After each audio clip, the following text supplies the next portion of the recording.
दोस्तों नमस्कार, मैं हूं विनीता यादव। जिस तरह से विकास यादव जो कि रॉ ऑफिसर है और उनको लेकर के ये तस्वीर अब सामने आ रही है, लगातार पिछले 24 घंटे से ज़्यादा का समय हो चुका है कि कैसे अमेरिका ने मोस्ट वांटेड के पोस्टर लगा दिए एफबीआई ने। और विकास यादव अभी जो खबर आई है दिल्ली से कि उनको अरेस्ट कर लिया है, दिल्ली पुलिस ने अरेस्ट किया है। बड़ी बात यह है कि ये सब कुछ जो हो रहा है वो कहानी है क्या? ये अरेस्टिंग के पीछे का क्या दाव है? इसमें अमेरिका ने जबकि पोस्टर लगा दिए एफबीआई ने मोस्ट वांटेड के, जो खुद में एक ऐसा स्टैंड है जिस पर भारत विरोध कर सकता है कि किस तरह से अमेरिका ने किया। क्योंकि इंटेलिजेंस एजेंसीज के बीच में एक अंडरस्टैंडिंग होती है और ये अंडरस्टैंडिंग की वजह है क्योंकि इंटरनेशनल लेवल पर जिनेवा के जो रूल हैं उसमें ये सब चीजें ऐड की गई थी। अब यहाँ पर जो खबर सामने आ रही है निकल कर वो ये है कि ये जो पूरा सीक्वेंस है लॉरेंस बिश्नोई के गैंग तक जाता है।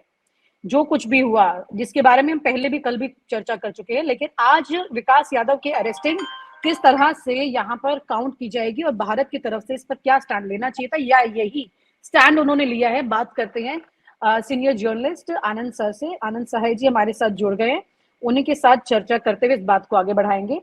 सर, बड़ा सवाल ये है कि ये अरेस्टिंग किस चीज को दिखा रही है? क्या भारत अमेरिका के दबाव में आ गया है बावजूद इसके कि उन्होंने जो एक्ट किया वो नहीं होना चाहिए था, ये बिटवीन एजेंसीज और गवर्नमेंट सेटल होना चाहिए था, बात खुल के इस तरह बाहर नहीं आनी चाहिए थी कि पोस्टर्स पर दिखाई देता। और ये सब हुआ उससे पहले कनाडा के जो प्रधानमंत्री हैं उन्होंने लॉरेंस बिश्नोई का कनेक्शन सरकारी एजेंसियों से दिखा दिया। तो एक के बाद एक ये खुफिया एजेंसी के स्तर पर और गवर्नमेंट की डिप्लोमेसी पर सवाल खड़े कर रही हैं चीजें। वो तो है ही अपनी जगह पे। और जहां तक यहाँ पे देखिए, दो बड़े बड़े देशों का मामला है, यूएसए और कनाडा। ठीक है, इनके बीच बहुत ही गहरा संबंध है। एक चीज है five eyes alliance. Five eyes कौन है? USA, Canada, UK, Australia, New Zealand. ये पुराने ब्रिटेन से निकले जो 5 देश है ना, ये हमेशा सिक्योरिटी मैटर्स में ये और अनेक अनेक मैटर्स में एक साथ काम करते हैं। इनके बीच में छोटे मोटे डिफरेंसेस होते हैं, उसको ये पार्ट लेते हैं आसानी से। They are very close allies. इस बात पर हमने विशेष ध्यान नहीं दिया, क्योंकि कनाडा जो है, ये भारत ने समझा कि ये इतना है, तो कनाडा नेटो का मेंबर है, G7 का मेंबर है। G7 क्या है? दुनिया के जो 7 सबसे ज्यादा शक्तिशाली देश हैं फाइनेंशियली, इकोनॉमिकली, उस ग्रुपिंग का मेंबर है। लेकिन उसके बावजूद हमने उसकी ओर ध्यान नहीं दिया और हमने बार बार यही कहा कि यहाँ पे कैनेडियन गवर्नमेंट जो है, वो जिनको हम खालिस्तानी टेररिज्म के लिए इंडिया में अरेस्ट करना चाहते हैं, उनको वो शरण दे रही है। कैनेडियन गवर्नमेंट क्या कहती है कि अनलेस कोई आदमी वायलेंस पे ना उतर आए, कोई भी अपने विचारों को बड़े स्वच्छंद तरीके से व्यक्त कर सकता है, उसमें कोई परेशानी नहीं होनी चाहिए। और अमेरिका में भी वही रूल लागू होता है। जितने पाश्चात्य डेमोक्रेसीज हैं, सब जगह वही नियम है कि आप अपने व्यूज को आप बेखौफ जाहिर कर सकते हैं, आपको अरेस्ट नहीं किया जाएगा, फ्रीडम ऑफ एक्सप्रेशन के नाम पे। ठीक है, लेकिन प्रैक्टिकल लाइफ में जो होता है वो होता है, वो एक अपनी जगह पर कहानी है। लेकिन इंडिया का एक आदमी जो है, मैं अब यूएसए से शुरू कर रहा हूं क्योंकि आप इनकी बात कर रहे हैं अभी, मिस्टर विकास यादव की, उनका नाम आया है। विकास यादव को अमेरिकन एजेंसी को वो सैटेलाइट के द्वारा ट्रैक करते हैं बहुत सी चीजें, सारे कॉन्वर्जेशंस, सारे डिप्लोमेटिक कॉन्वर्जेशन, सब कुछ ट्रैक करते हैं। तो उन्होंने आरोप लगाया, 1 साल पुरानी बात है, उससे भी वो थोड़ा सा ऊपर ही हो गया है। भारत सरकार को उन्होंने कहा हल्के तरीके से पहले कि देखिए, आपके लोग जो हैं, आपके गवर्नमेंट के लोग से जुड़े हुए लोग, ये नहीं कहा कि गवर्नमेंट ऑफिसर्स, गवर्नमेंट से नजदीकी संबंध रखने वाले लोग जो हैं, वो एक अमेरिकन सिटीजन को कत्ल करने की पूरी साजिश कर चुके थे और हमने उनको ऐन वक्त पर पकड़ लिया। वो अमेरिकन सिटीजन कौन है? गुरपतवंत सिंह उसका नाम है, पन्नू, वकील है। वो जो है खालिस्तान का सिंपथाइजर है और खालिस्तानी लोगों का केस वो देखता है, लीगल साइड देखता है। He is a US citizen. तो बाद में इन्होंने अमेरिकन से पकड़ा एक गुप्ता नाम का आदमी है, उसको वो अरेस्ट हो गया चेकोस्लोवाकिया में, उसको उठा के अमेरिका ले आए और तब उनकी छानबीन के हिसाब से क्या सही है क्या गलत है, यहाँ तक भारत सरकार या हमारा क्या एक्शन रहा है और अमेरिका का की क्या हर बात सही है गलत है, उस पर माने Indian side of the story, Indian official side जो है अभी तक मालूम नहीं है हम लोगों को, ठीक है। लेकिन अमेरिकन ने कहा है कि आपका ये आदमी गुप्ता जो है ये सो कॉल्ड बिजनेसमैन है, ठीक है, इसको हमने टेस्ट किया हुआ है, हमारे जेल में है और ये सब कुछ है। अब जो है उन्होंने एक आध साल पहले भारत सरकार को एक लिस्ट बतलाई थी, ये माने सस्पेक्ट नंबर 1, सस्पेक्ट नंबर 2, उस तरह करके ये लोग इन्वॉल्व हैं।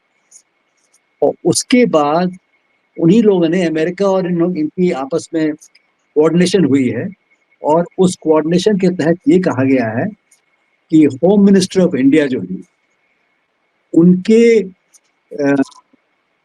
अध्यक्षता में मीटिंग हुई है टॉप इंडियन ऑफिशियल्स की, यहाँ पर हामी भर दी गई है।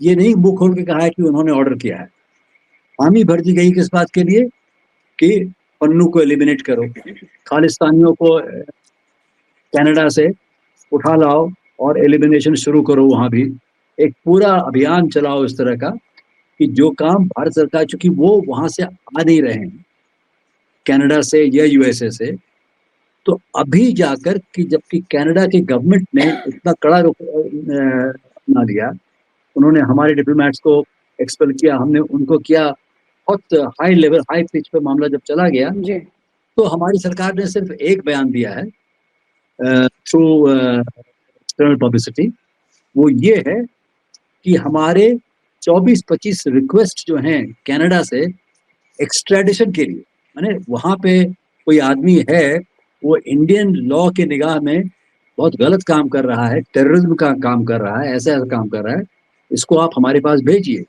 और उन्होंने अनदेखी कर दी इन सारे रिक्वेस्ट की। ये बात हमारी सरकार आज बतला रही है, ये कनाडा के मुतालिक बात है। जहाँ तक विकास यादव का मामला है, वहां पे हमारी सरकार खामोश रही है, उन्होंने कभी नहीं कहा है कि हमने अमेरिकन गवर्नमेंट को कहा है कि हमारा आदमी नहीं है। वो बार बार शुरू में यही कहते रहे कि आप अपना जो भी आपके पास डिटेल है इन्वेस्टिगेशन के, जो आपने इन्वेस्टिगेट किया है, वो हमारे साथ शेयर कीजिए। अमेरिकन ने कहा कि हम करते हैं। Highest level security officers America के, यूएसए के, जब मैं अमेरिका कहता हूँ तो मेरा मतलब यूएसए से, तो उनके ऑफिसर आए, हमारे सिक्योरिटी वालों से मिले, हमारे फॉरेन मिनिस्टर से मिले, ये सब चीज चल रही है पिछले साल भर से।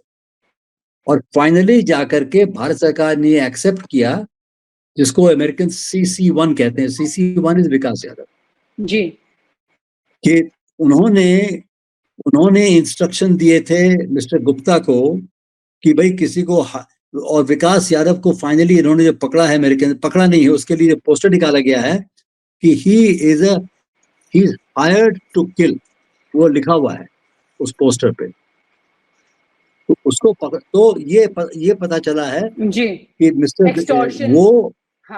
वो और मिस्टर नहीं, एक्सटॉर्शन तो दिल्ली पुलिस कर रही है ना, दिल्ली पुलिस को उस आदमी को अरेस्ट करना है, तो कोई भी केस ले आएगी। ये FBI का वांटेड बाय, सर यही वाला पोस्टर है जिसमें वांटेड बाय द FBI लिखा है, इसमें murder for hire conspiracy, murder for hire, commit murder for hire, यही विकास यादव कॉन्स्पिरेसी। अब इस आदमी को देखिए, एक यूनिफॉर्म में भी ये आदमी है, ये इसके बारे में यही जो हम लोग समझ पाए हैं कि एक पुराना इंडियन आर्मी का में था ये।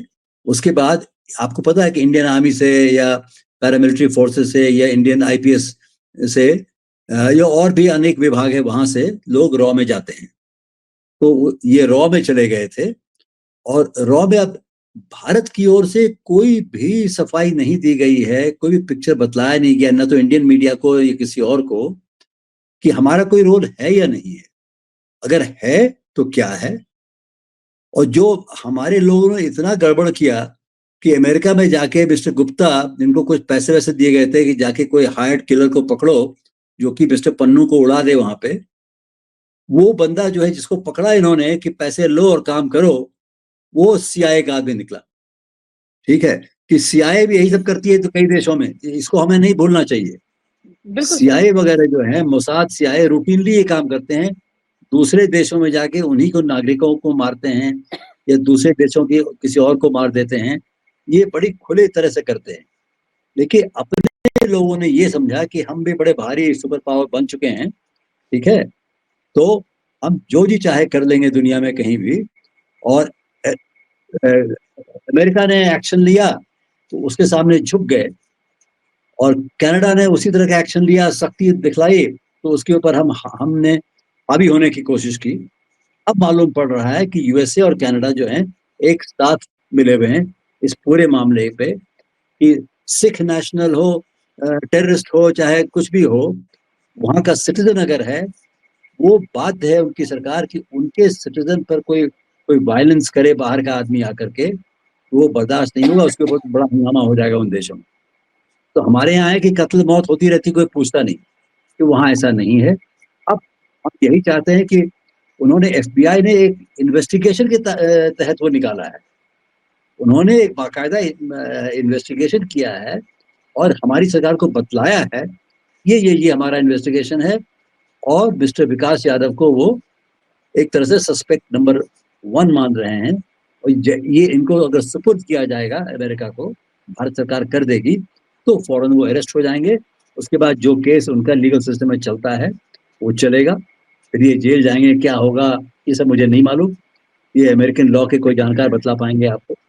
लेकिन ये है कि हमारी सरकार डिनाई कर सकती थी, नहीं की, क्यों नहीं की उसको। यहाँ पर अभी हाल में कह दिया गया, मैंने, उन्होंने प्रश्न पूछा, हमने जवाब में यही कहा कि he, Mister Vikas Yadav was is a former government servant. ठीक है, और अमेरिकन से कहा है कि नहीं, he was employed by cabinet secretary. अब दिल्ली पुलिस द्वारा अरेस्ट करने की पीछे की क्या थ्योरी इसमें हो सकती है? ये तो बहुत छोटी बात है प्रीता।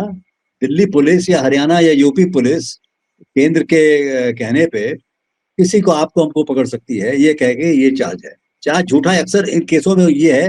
हाँ, चूंकि मतलब उसे अमेरिका, सिक्योर करना है या फिर अमेरिका के सामने दिखाना कि हमने इसे अरेस्ट कर लिया है, क्या मतलब क्या नहीं, ये तो उसको हैंड ओवर करेंगे। उसको उसको उसको तो अमेरिका ने जो चार्ज लगाया है वो उस चार्ज पे तो नहीं पकड़ेंगे ना उसको।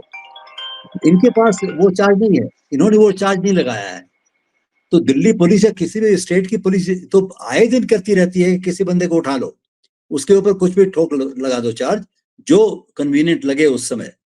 तो इसके ऊपर चार्ज है एक्सटॉर्शन। दिल्ली पुलिस ने एक्सटॉर्शन के नाम पे उसको पकड़ लिया है। अब उसके साथ क्या हो, क्या उसको दिखलाने के लिए, अमेरिका को दिखलाने के लिए कि हम एक्शन ले रहे हैं, जो हमारा फॉर्मर एम्प्लॉई है उसको हमने गिरफ्तार कर लिया है।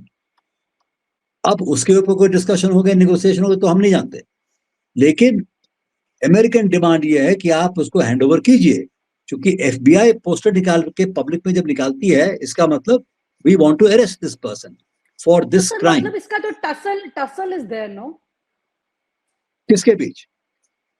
अमेरिका और इंडिया के बीच में भी बहुत स्मूथ नहीं कोई दिख रहा ना टसल सर, नहीं है। डिप्लोमेटिक लेवल भारत ने कबूल कर लिया है कि mister Yadav is a former government employ. ठीक है, अमेरिका का चार्ज है कि वो जो है निशाना साधवा रहे थे हमारे सिटीजन के ऊपर, न्यूयॉर्क में जो है पन्नू। तो इस बार अगर भारत ने कहा कि वो फॉर्मर गवर्नमेंट एम्प्लॉय, तो एक तरह से भारत ने स्वीकार कर लिया है कि आप जिसको चाह रहे हैं वो हम आपको पकड़ के, हम आप पकड़ा देंगे उसको। अब ये देखना हमारे लिए दिलचस्पी की बात यह है कि अब भारत इनको गिरफ्तार करने के बाद क्या करती है।